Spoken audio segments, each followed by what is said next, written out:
Hi everyone, Edie here. Okay, this video is aimed at instructors, but I think students really need to listen to this as well. Alright, this is the situation. You are taking a private lesson, or you're giving a private lesson, and you're both doing great. You're right, the instructor's so happy you're finally getting the moves, and you've got it down, and you've done it at least 5 to 10 times, and before you move on to the next move, etc. And then your instructor takes you out to the social dance floor and you can't remember a damn thing. And you know what? There's a reason. And then your instructor's going, what the right? I just went over this with you a billion times and you're not doing it. And this is what's going on, okay?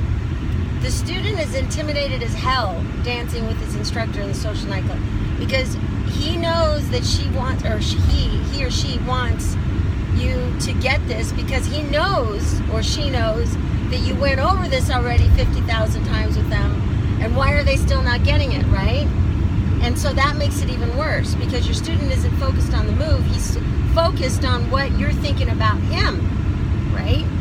And so that could really suck from the student standpoint, you know, because he knows or she knows that he's smarter than this, and he feels like crap because all he can think about is what you think about him.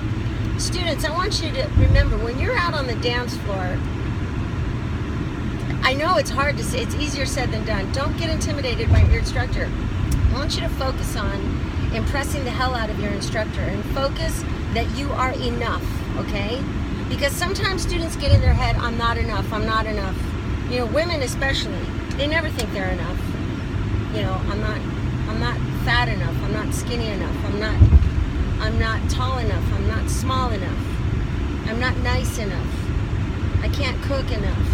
You know, especially women. Women are always down on themselves on that. Guys who have very low self-esteem also think, I'm not enough, I'm not enough. And that is just amplified when you are training your students, you know. And so what you want to do is, you know, when you get your student out to the floor, just smile. Just say, you know what, that was your best one. That we did that today, that was awesome. You know, you want to train your students like you want to be a good dog trainer. For example, a poor dog trainer would reward very seldomly and would scold more than reward with positive actions, okay? And so when you're training your students, you want to reward with positive. You know what? That was your best one. You know, when I train a student, I say that, they still sucked. Everybody sucks in the beginning, right? But you know what? That was their best one out of all the times that they didn't get it right. And so you focus on that one thing. Even though it might have still been horrible, it was still their best one. So you focus on the positive aspect of it, you know? And so students, when you're out there dancing with your instructor, I want you to say, I am enough. I am enough. I am enough. I am enough. And what that's going to do is it's going to calm you down, and you're going to focus on the moves. You're not going to focus on what your instructor is thinking of you. You're just going to focus on that move, on getting it right. You're not going to get it right the first, second, third, fourth time, whatever. That's fine, you know. The instructor, if it's a good instructor, she will smile or he will smile and say, you know what, that was great, you know. And then you'll feel better about yourself, because there's nothing worse than losing your students because they get so frustrated with themselves because you're frustrated with them, you know. So you need to practice social dancing in your private lesson. That's why I don't really believe in 1-hour privates, you know, unless you're just working on one specific thing. I believe in 2-hour privates. The reason why is because during the second hour you can repeat over and over and over and over and over and over and over again what they learned in the first hour.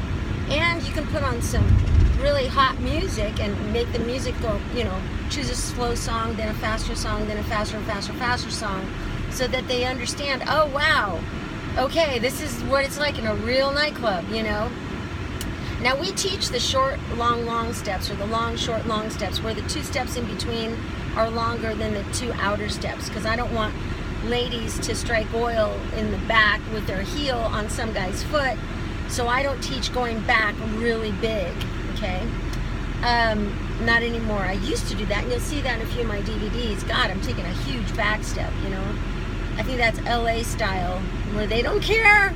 But, you know, when you're in a crowded dance floor. So now what the point is that I am telling you about the second hour. You can take your student and put them in between two chairs in your studio, or in between a space that's very small, you know, and stick them in there and dance in that really small space for a while. And the reason why I teach 2 long steps in between the 2 short steps in the back and the front is because I want my students, if they are going to be performing or if they are going to be on a large dance floor, I want them to learn to take up a lot of space so that they can show off a bit. But when they're in a small space, they can always shrink, you know. If you teach your students to always take super tiny steps, they will never know how to expand. So what I do is I teach in the middle, right? I teach expansion in between, and then the furthermost step forward and the furthermost step backward. Anyway, this is the subject for a totally other video, so I'm gonna stop right there. But anyway, the second hour should be constant repetition, repetition, repetition, and a real song. A couple of full songs, you know? But you don't want to freak them out, you know, when you get to the dance floor. Sometimes they'll only practice in a social setting what they practice with you, but, you know, they need to mix it up a little bit with other moves. You need to teach them how to ask a girl to dance. You need to teach the girl how to stand, you know, like a feminine, beautiful butterfly, whatever. How to extend her hand, how to walk to the dance floor. What are the first steps, you know? That's a subject for another video also. Oh my God. So anyway, long story short, instructors, the reason why you're frustrated with your students on the dance floor is because you're not taking that second hour to actually go through a real live social situation with them, rather than just 1 hour teaching a move. Okay? I think 1 hour private lessons are bullshit.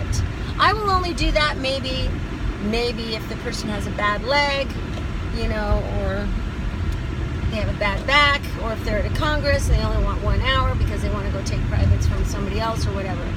Usually at a congress I charge by the minute, $2 a minute, because I don't believe in taking up a student's entire time, an hour.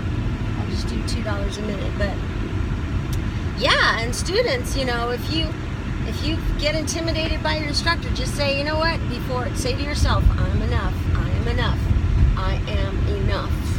And that will psychologically get you in gear to face the trauma of your instructor. Okay, ladies and gentlemen, I think this is it for today. This is Edie, the Salsa Freak, signing off. Bye.